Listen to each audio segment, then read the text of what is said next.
हनुमान जी की कहानी सुनाने से पहले मैं आपको बताना चाहता हूं कि यह सिर्फ एक धार्मिक कथा नहीं है। यह है एक ऐसे योद्धा की गाथा जिसने अपनी भक्ति, साहस और निष्ठा से पूरी दुनिया को प्रेरणा दी है। हनुमान गुप्ता। आज जब हम इस कहानी को सुनेंगे तो आपको पता चलेगा कि क्यों हनुमान जी को आज भी करोड़ों लोग अपना आदर्श मानते हैं। कहानी शुरू होती है त्रेता युग में, जब धरती पर राम जी का अवतार हुआ था।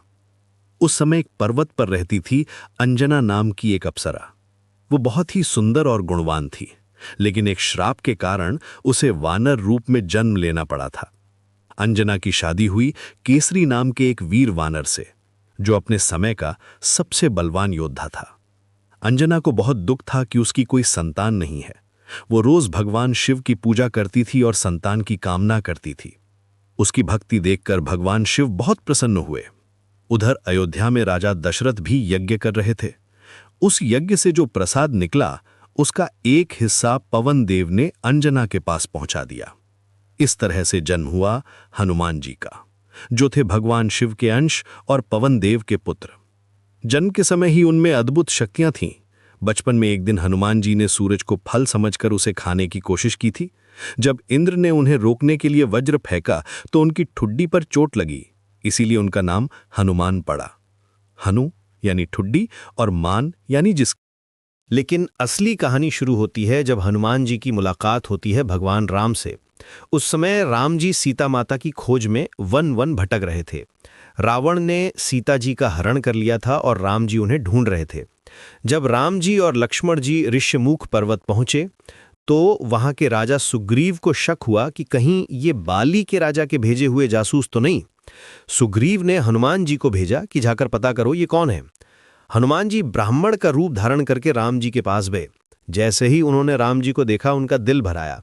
वो समझ गए कि ये कोई साधारण इंसान नहीं है। राम जी की आंखों में जो करुणा थी, उनके चेहरे पर जो तेज था, वो हनुमान जी को अपना आराध्य लगा। हनुमान जी ने राम जी से अपना परिचय दिया और फिर उन्हें सुग्रीव से मिलवाया। राम जी ने सुग्रीव की मदद की और बदले में सुग्रीव ने सीता जी को ढूंढने का वादा किया। वानर सेना के योद्धा चारों दिशाओं में सीता जी को खोजने निकले। हनुमान जी दक्षिण दिशा की टीम में थे, जिसका नेतृत्व अंगद कर रहे थे। जब वो समुद्र के किनारे पहुंचे तो पता चला कि सीता जी लंका में है, लेकिन समुद्र पार करना आसान नहीं था। सभी वानर परेशान थे कि अब क्या करें। तब जामवंत जी ने हनुमान जी को उनकी शक्तियों का एहसास दिलाया। उन्होंने कहा कि तुम पवन पुत्र हो, तुम्हारे अंदर असीमित शक्ति है। हनुमान जी ने राम जी का नाम लेकर एक विशाल रूप धारण किया और समुद्र को पार करने के लिए छलांग लगाई। रास्ते में कई बाधाएं आईं। सुरसा नाम की राक्षसी ने उन्हें रोकने की कोशिश की। सिंघिका नाम की राक्षसी ने उनकी छाया पकड़कर उन्हें नीचे खींचने की कोशिश की, लेकिन हनुमान जी अपनी बुद्धि और बल से सभी बाधाओं को पार करके लंका पहुंच गए। लंका में पहुंचकर हनुमान जी ने छोटा रूप धारण किया और सीता जी की खोज शुरू की। रावण के महल में घूमते घूमते वो अशोक वाटिका पहुंचे, जहां सीता जी एक पेड़ के नीचे बैठी हुई थीं। वो बहुत दुखी थीं और राम जी को याद कर रही थीं। हनुमान जी ने राम जी की अंगूठी सीता जी को दी और बताया कि राम जी उन्हें छुड़ा में आ रहे हैं। सीता जी बहुत खुश हुईं और उन्होंने अपनी चूड़ामणि हनुमान जी को दी कि राम जी को दे देना। लेकिन हनुमान जी का काम यहीं खत्म नहीं हुआ। उन्होंने सोचा कि रावण की शक्ति का अंदाजा लगाना जरूरी है, इसलिए उन्होंने अशोक वाटिका में तोड़फोड़ शुरू कर दी। रावण के सैनिक आए तो हनुमान जी ने उनसे युद्ध किया। अंत में मेघनाद ने ब्रह्मास्त्र चलाया। हनुमान जी चाहते तो उससे बच सकते थे, लेकिन उन्होंने सोचा कि रावण से मिलना भी जरूरी है, इसलिए वो पकड़े गए और रावण के दरबार में ले जाए गए। रावण ने हनुमान जी से पूछा कि तुम कौन हो और यहां क्यों आए हो।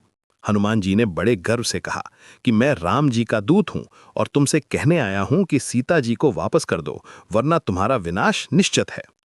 रावण को बहुत गुस्सा आया और उसने हनुमान जी की पूंछ में आग लगवा दी, लेकिन हनुमान जी ने इसे अपने फायदे में बदल दिया। वो छोटे रूप में निकलकर पूरी लंका में घूमे और अपनी जलती हुई पूंछ से सोने की लंका को जला दिया। सिर्फ सीता जी के आसपास का हिस्सा बचाया। इसके बाद वो समुद्र में अपनी पूंछ बुझाकर वापस राम जी के पास आ गए। राम जी को जब हनुमान जी ने सारी बात बताई तो वो बहुत खुश हुए। उन्होंने हनुमान जी को गले लगाया और कहा कि तुमने जो काम किया है वो अद्भुत है। इसके बाद शुरू हुई लंका युद्ध की तैयारी। हनुमान जी ने राम जी की सेना के लिए संजीवनी बूटी लाने का काम भी किया। जब लक्ष्मण जी बेहोश हो गए थे, युद्ध में हनुमान जी ने अपना अद्भुत पराक्रम दिखाया। उन्होंने कई राक्षसों का वध किया और राम जी की जीत में महत्वपूर्ण भूमिका निभाई। जब रावण मारा गया और सीता जी को वापस मिल गईं, तो राम जी ने सभी को इनाम दिए। हनुमान जी से पूछा कि तुम क्या चाहते हो? हनुमान जी ने कहा कि मुझे कुछ नहीं चाहिए, बस आपकी भक्ति चाहिए। मैं हमेशा आपका सेवक बना रहना चाहता हूं। राम जी ने उन्हें वरदान दिया कि जब तक इस धरती पर राम नाम का जाप होता रहेगा, तब तक हनुमान जी भी इस धरती पर रहेंगे और अपने भक्तों की रक्षा करते रहेंगे। यही कारण है कि आज भी जब कोई मुसीबत में होता है तो हनुमान जी का नाम लेता है। वो तुरंत आकर अपने भक्तों की मदद करते हैं।